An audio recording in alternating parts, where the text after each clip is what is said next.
Coming up next on the Mind, Body, and Laughter podcast. A woman wants marriage after 2 years, but her boyfriend says he isn't ready.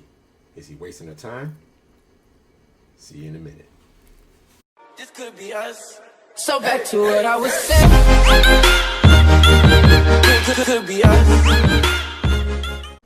And we are back on the Mind, Body, and Laughter podcast with your host, Tanya and Herm. All right, let's get in. Right in. We're going to go right in, or we're going to talk a little bit? First, I want to thank everyone that, well, you should be thanking everyone. Yes, I will. Yeah. Oh, okay, so I'll go first then. Well, first I want to thank everyone for every card, every message, all of the heartfelt and warm condolences you guys gave me for the passing of my dad. I didn't really mention it much on the show, but it was just a lot going on. But I truly appreciate everyone that sent out condolences, and all the people that commented on Facebook. I am going to get back to you. It's just going to take a while. It's like 500 comments. I like to respond to each person individually, so it may take a little while, but I will get to you. I have to say, I have never been with someone and their family member has passed away. So I hope I supported you. Yes. I really love your family. And it was nice to see everyone come out and celebrate him and support you and your brothers and your mother and your brothers and your cousins, aunts. It was beautiful. I mean, because it was a funeral, it was not the best circumstance, but your family, they really are amazing. So I'm honored to be a part of it. Thank you, and I'm gonna. And I was Tanya in the parentheses. Yeah, she was in the parentheses, and I was in the parentheses. If you know, you know.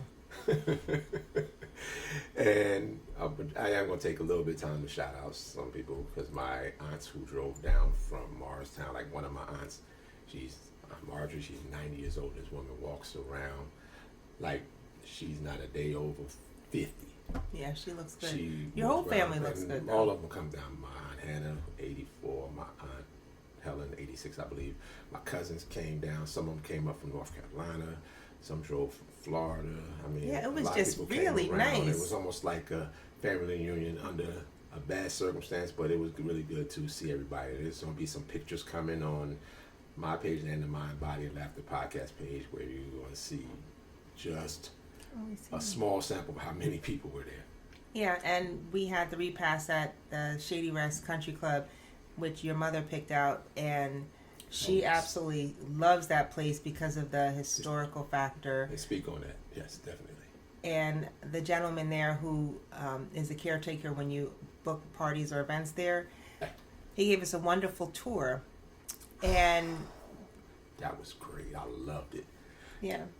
The tour, he actually, under Shady Rest, they still have the pathways from the Underground Railroad that led right underneath into the first... Right here in Scotch Plains. First African-American owned country club ever.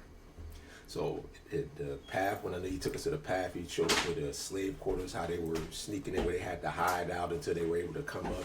Man, I had a great time. I was crawling in like I was some type of explorer, because I was going to the nooks and crannies, and they were sitting in the back looking at me like I was crazy. No one was looking at you like you were crazy. crazy. They said, what if there's something jumped out? And I was like, yeah. Well, what's going to jump out? Except some ghosts. Oh, no, I want to be no ghosts. It Right. would be something else. But it was a beautiful event, considering, of course. And thank you to my friends. Hi to Tony. So we're going to actually have her for a full episode one of these days. We'll have Tony ask. So we're going to have her ask some questions. Actually, we're going to do that next week. Yeah, sounds good. Would be quite entertaining. Yes, so, I think it would. Rest in peace, Big Papa. You are loved. You are missed. I'm going to hold down the fort. You. I appreciate it. Not you. So, with that being said, we are moving along to our regularly scheduled program. The main topic of the day. That was what? Engaged for 2 years? Oh, no, wait a minute. A woman wants marriage after 2 years, but her boyfriend said he isn't ready. Is he wasting her time? Ooh, boy. That would be an answer that she would actually know best. because sometimes it may not be, but sometimes it can definitely be that. So that's one of the questions where it really just depends on the person and situation, because you have to know your person.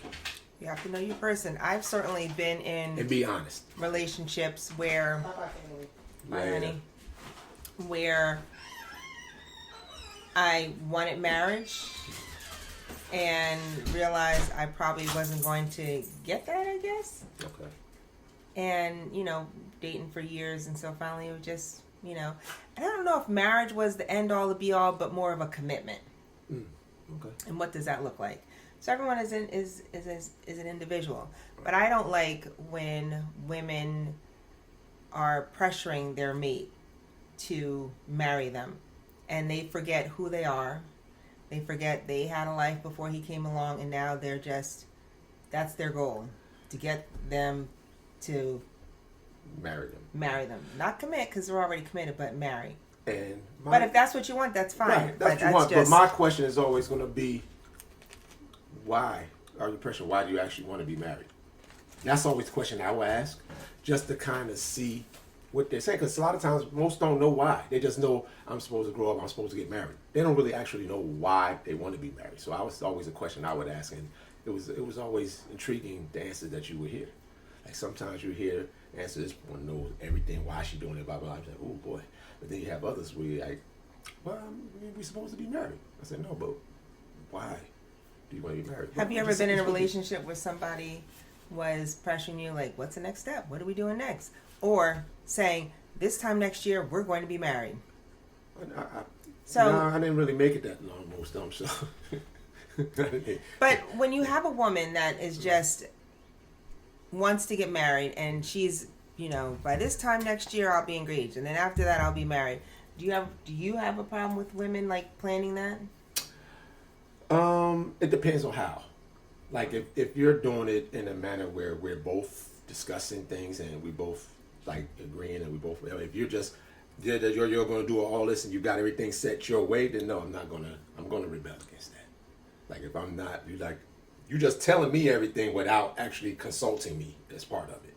Because that's mistake number one, because we're already not entering as a partnership. On one hand, you want the man to be a man and plan it, but on the other hand, you're telling him, well, this time next year, we're going to be engaged. Right. See, that's what I'm saying. You're not giving him no chance to do anything. And it's your decision. It's not two people. Right. And so if after 2 years... There's no time frame on it. Right. But I do believe that a man knows pretty quickly if they want to marry somebody. I do believe that. They know. But maybe the timing isn't right. Maybe it could be a job, money, family, something is not really. It could be something that's yes, it could be outside circumstance. Because I have one of my clients who's an older gentleman. He met his wife on July 4th, and he was married before the year was out. So, I think everyone's different. Yeah, so everyone is different. So it's just a matter of the person, and like you said, it could be a service. It doesn't necessarily, just because they didn't do it in the time frame that the woman wants in that, it doesn't mean that he's wasting her time. It just can mean he had certain things he wanted set before he got married.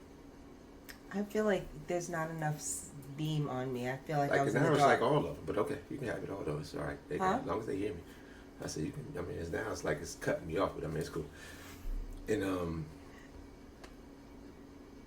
yeah. So some guys, I mean, they want it as well, but it may be certain things that they need before they're ready to do it. Not so much as she got to have it in 2-year time frame. When they do it like that, I think that kind of like pushes the guy to either rebel, and some of them will just go ahead and do it even though they're not sure. Right. And then that's always going to be a thing that's going to come back later. Because at some point that you forced me to marry. Forced me to, right. And I would, if I'm the person, I'm marrying someone, I want them to want to be married just as much as I want to be married, or if not, at least close. Because everybody's always a little bit more than one, but at least got to be close, really close, like damn near neck and neck, in my opinion. I thought you said naked. Oh, naked, yeah, we can marry naked. Why not? Walk down the aisle, just everything dangling and swinging. I don't agree to That would be some kind of new experience. We can say one thing. I don't think. Well, I won't say no, but I looked that up. But I don't think no one's ever done that before. I'm sure they have. I'm sure, maybe, but Yeah, I'm gonna look nudist it up. colony. Yeah, I guess so. Yeah. Yeah, I guess so. I mean, if I'm gonna be naked, everybody's gonna be naked. You better be right about that. But I don't know how we got on that. Yeah, me. However, you did that. But go ahead. Yes. That's gonna be the preview. But go ahead. One of the preview clips. But go ahead. Yeah. So I guess the key is definitely communication. Right. And there are times when the guy is wasting their time, and vice versa. But when the I woman is believe wasting women the guy's are time. extremely intuitive and know when someone is wasting their time. And they know a long time ago. Just like you said, a guy knows when he wants to marry someone. They know. They just, but they're rather that than not. For have example, a relationship. you knew when you came back around that I was the one. Now, where did that? Really? That's what you're doing? That's what you're doing? I wasn't. Is that what you? Was I the one?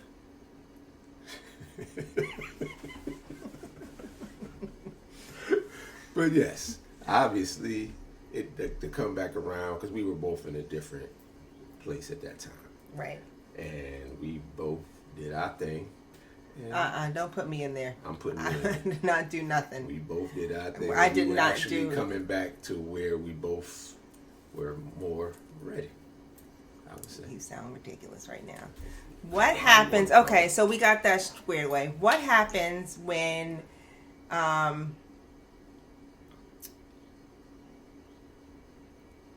they break up with you because they weren't ready to get married? Are you going to go get the ring? And excuse me for Like eating what- these so- fries because so- they're very good. I'm just gonna. You don't have to. I was just gonna cut that out. But what do you mean? I Like have a cheat if I snack every once in a while. if I Hot asked flash. if I asked her to marry me and she said, Mm-mm. okay, so what do you mean? She basically said, if we don't get married by this date, we're done. Oh yeah, we're done. We're gonna be done.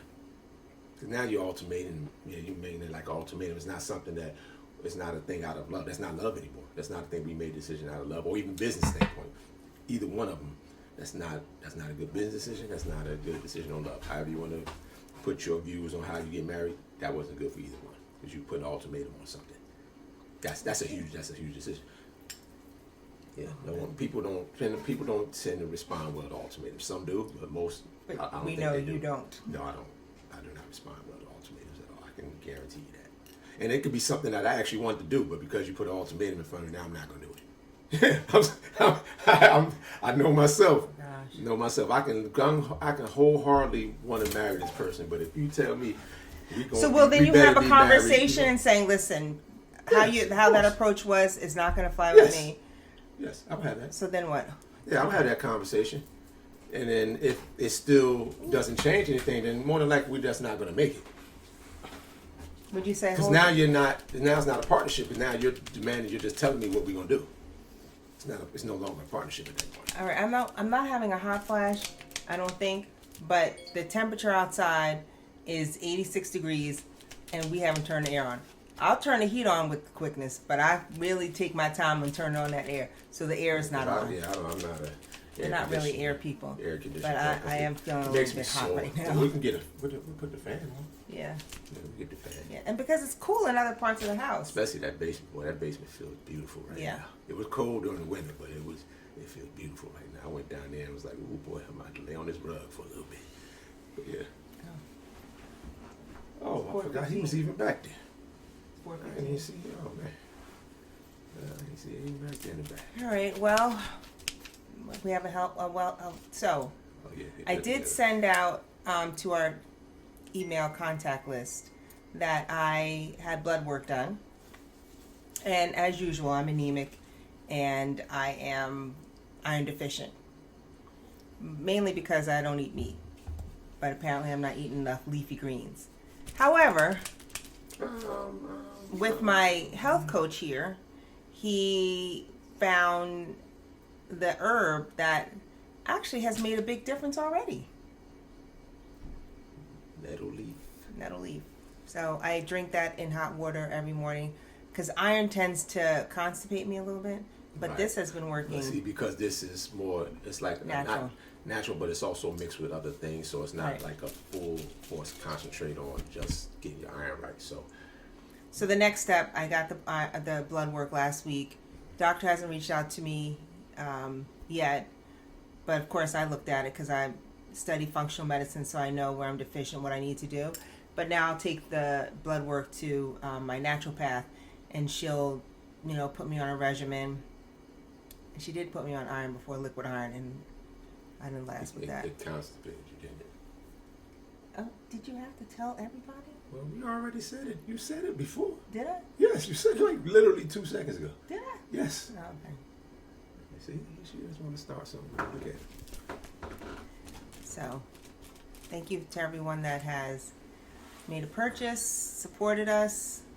You can get nettle leaf at our Chi Reiki Botanicals. Okay, we have nettle leaf, we have milk thistle, we have burdock root.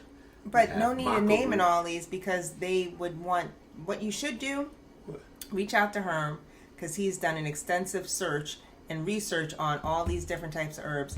He's 1 second away from being a herbologist, Herbalist. a certified herbologist. Herbalist. Okay. Herbalist. It's not herbologist? It's herbalist. Yeah, but Okay, they I'm know an what you mean. herbologist. He's an herbalist. I'm an You know what? herbologist. That could be something new that we start. We're going to teach people how to be herbologists.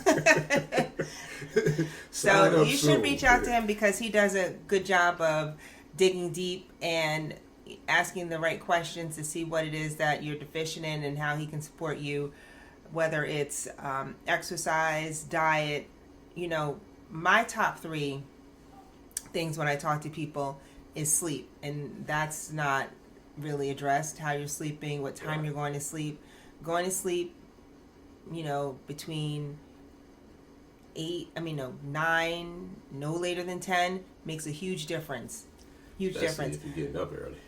Right. I mean, even if you're not getting up early, because it just helps you when that better. melatonin and there's studies that shown if you go to sleep early. I know if I go to sleep at 11 o'clock, I can't fall asleep that fast anymore. Yeah, because your body's already adjusted to nighttime. Right. And everybody around me knows not to call me after 9 because I don't answer the phone and I'm already getting ready to get in the bed. Right. And it's important to have a routine. So, reach out to us. Yep, like Tanya said, reach out to me, especially when you ask questions about the herbs, because the herbs on the site will have descriptions of, like it's a herb season in the cabinet, because they like to mess with people who put up stuff that helps people. So reach out to me and I'll explain it all to you. Thank you for tuning in to another episode of the Mind, Body, and Laughter podcast with your hosts. Tanya and Herm, oh my gosh, you got it right. Hey, Dad, look at that. That was good. That was flawless. I am Good. flawless. Just ruined a good situation. Well, I mean, you just, can you take a compliment? Yeah, Okay. when it's genuine. Why wouldn't that be genuine? You don't think I know how to say thank you for tuning in to another episode of the Mind, Body, and Laughter Well, podcast? I got a whole bunch of clips that showed you did, so I don't know. Thank you. Thank you again, guys, for tuning in, and we'll see you next week. Oh, that was good. This could be us. So back to what I was saying. Could be us.